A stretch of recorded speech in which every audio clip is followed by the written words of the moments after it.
Konceptet består af en skraldering, der monteres på skraldespanden i husstanden. Skralderingen er en digital enhed, der måler mængden af dit madaffald med det formål at vise skraldets værdi i penge, og vigtigst antallet af måltider, som det kan give til sociale udsatte via Fødevarebankens redistribuering af fødevarer. Skralderingen skal videregives fra en person til en ny person hver uge. I løbet af den uge, hvor man har ringen monteret, vil den registrere, hvor meget fødevareskrald man i alt smider ud. Personen har nu modtaget ringen og er klar til at montere den på sin skraldespand.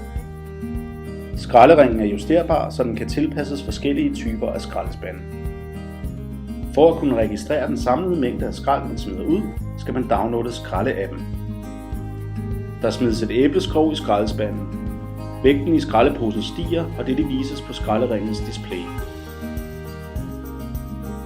Når dagen er omme, får du en notifikation fra appen på din smartphone, som oplyser, hvor meget skrald du har smidt ud i løbet af dagen. Klikker du på notifikationen, åbnes appen.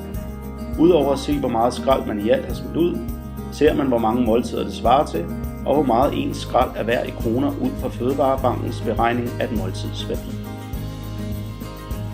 Efter en uge får man en notifikation, der informerer om, at ugen med skrald på menuen er omme.